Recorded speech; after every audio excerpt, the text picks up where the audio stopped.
Bài thi vô quốc tịch Mỹ, phần 4. Who was president during World War I? Who was president during World War I? Who was president during World War I? Ai là tổng thống trong Thế chiến thứ nhất? Woodrow Wilson. Woodrow Wilson. Woodrow Wilson. Who was president during Great Depression and World War II?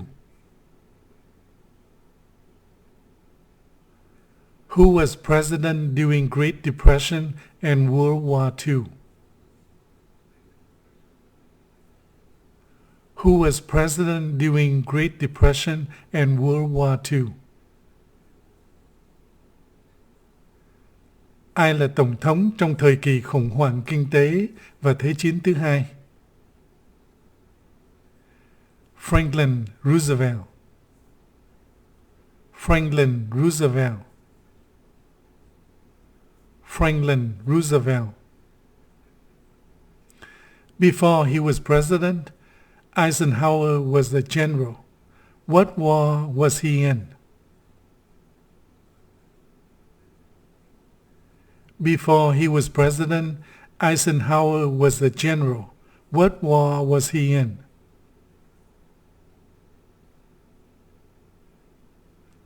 Before he was president, Eisenhower was the general. What war was he in?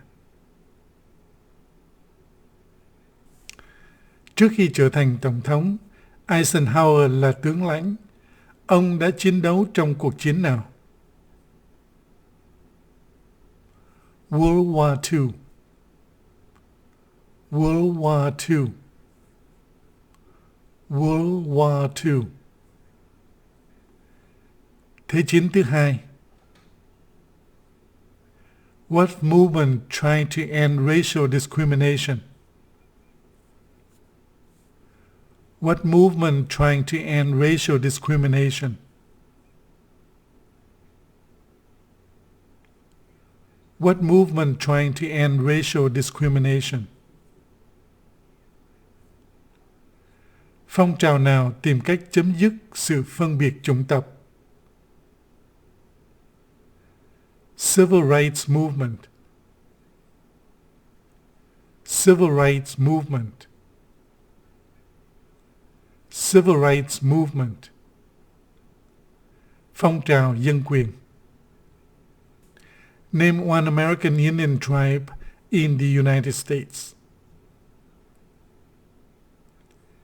Name one American Indian tribe in the United States.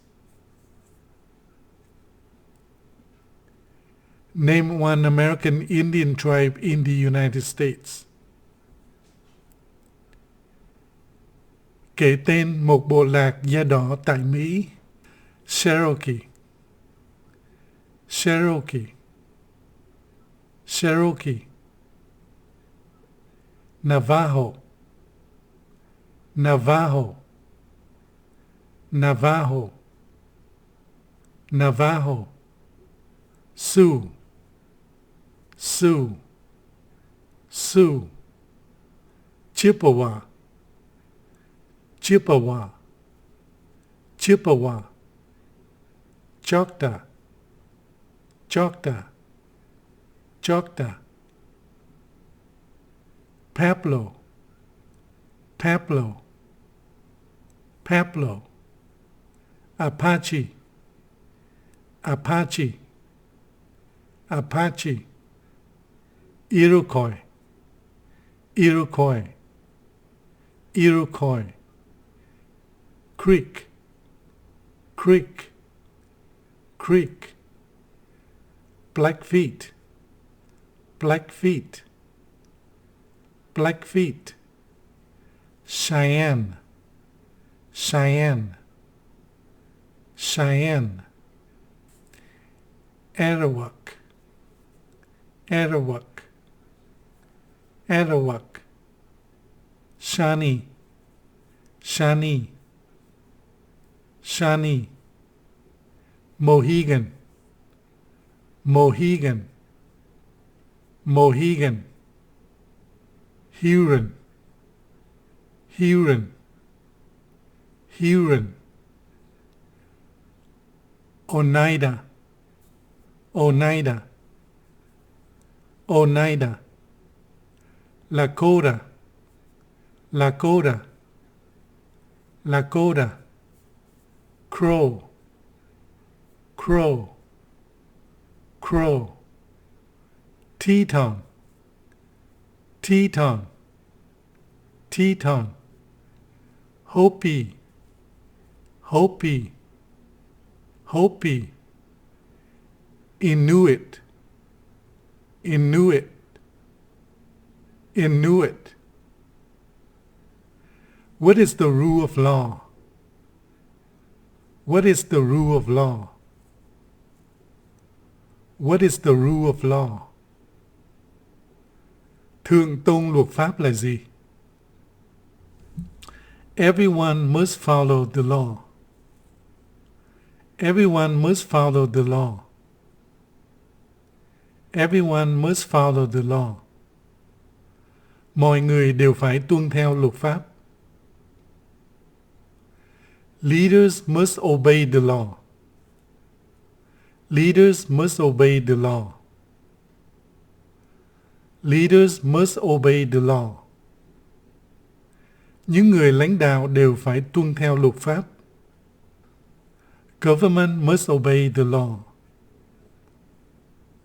Government must obey the law. Government must obey the law. Chính quyền phải tuân theo luật pháp. No one is above the law. No one is above the law. No one is above the law. Không ai được vượt qua pháp luật. What are two cabinet level positions? What are two cabinet level positions? What are two cabinet level positions? Kể ra hai chức vụ trong hàng nội các. Secretary of Agriculture. Secretary of Agriculture. Secretary of Agriculture. Bộ trưởng Nông nghiệp. Secretary of Commerce. Secretary of Commerce. Secretary of Commerce. Bộ trưởng Thương mại. Secretary of Defense. Secretary of Defense. Secretary of Defense. Bộ trưởng Quốc phòng. Secretary of Education. Secretary of Education. Secretary of Education.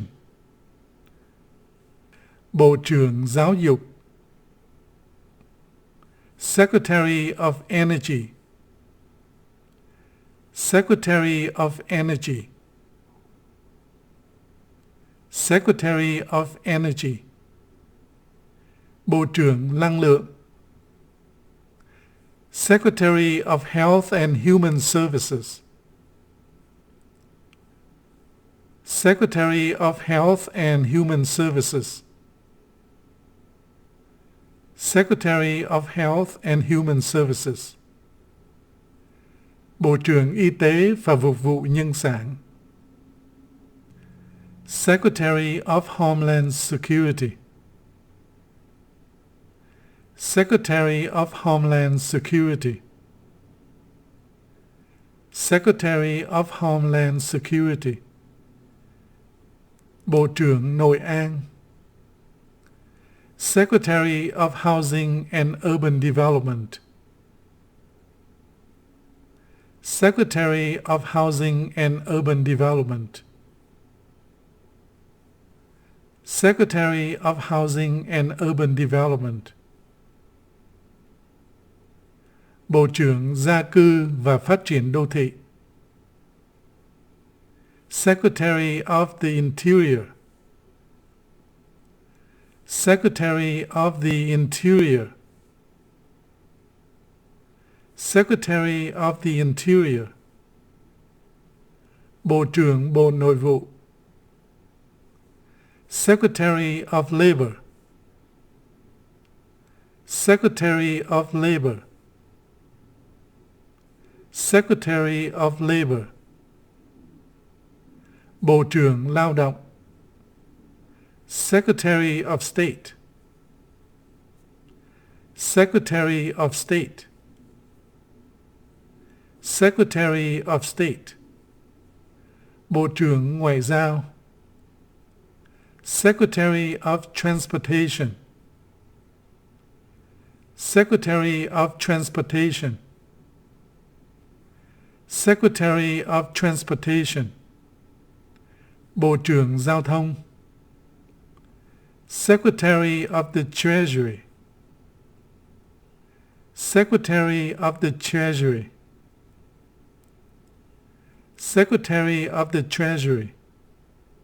Bộ trưởng Ngân khố Tài chính. Secretary of the Veterans Affairs. Secretary of Veterans Affairs. Secretary of Veterans Affairs. Bộ trưởng Cựu chiến binh. Attorney General. Attorney General. Attorney General. Bộ trưởng Tư pháp. Vice President. Vice President. Vice President. Phó Tổng thống. What is one reason colonists came to America? What is one reason colonists came to America? What is one reason colonists came to America? Một lý do khiến người thuộc địa di dân tới Mỹ là gì?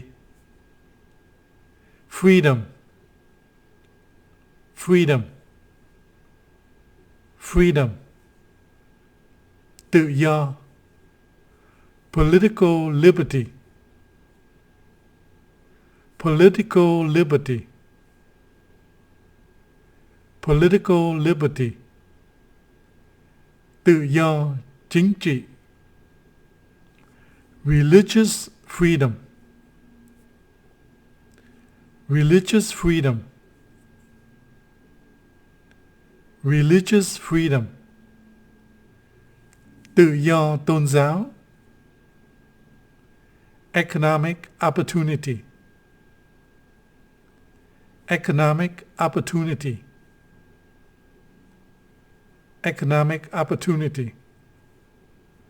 Cơ hội kinh tế. Practice their religion. Practice their religion. Practice their religion. Hành xử theo tôn giáo của mình. Escape persecution. Escape persecution. Escape persecution. Tránh sự áp bức. Why did the colonists fight the British? Why did the colonists fight the British? Why did the colonists fight the British? Tại sao những người thuộc địa chống lại người Anh? Because of high taxes. Because of high taxes. Because of high taxes. Vì đóng thuế cao. Because the British Army stay in their houses. Because the British Army stayed in their houses. Because they didn't have self-government. Because they didn't have self-government. Because they didn't have self-government. Vì người di dân thời thuộc địa không có chính quyền tự trị. The Federalist Papers support the passage of the United States Constitution. Name one of the writers.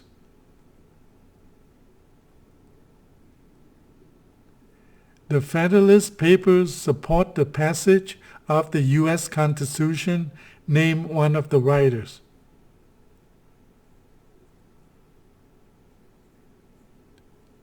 The Federalist Papers support the passage of the United States Constitution. Name one of the writers. Retake. Các bài tham luận gọi là Federalist Papers ủng hộ việc thông qua hiến pháp Hoa Kỳ. Kể tên một trong những người viết tham luận. James Madison.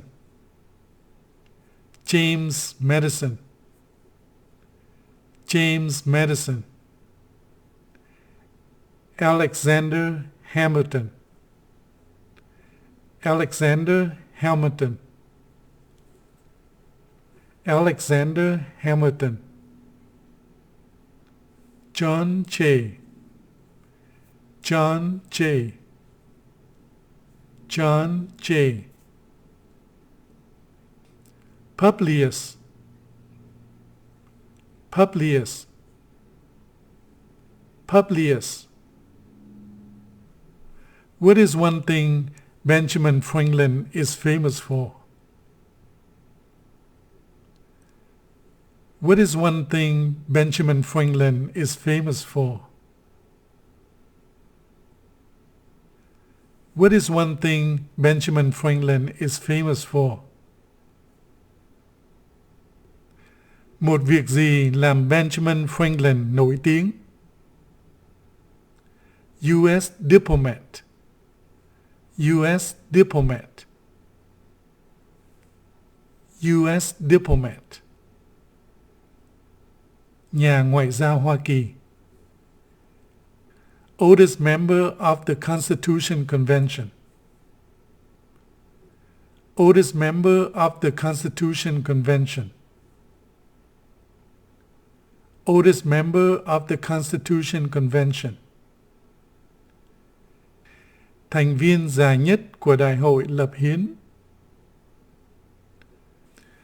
First Postmaster General of the U.S. First Postmaster General of the U.S. First Postmaster General of the U.S. Tổng giám đốc bưu điện đầu tiên của Hoa Kỳ. Người viết cuốn lịch Poor Richard's Almanac. Started the first free libraries. Started the first free libraries. Started the first free libraries. Khởi công xây các thư viện miễn phí đầu tiên của Hoa Kỳ.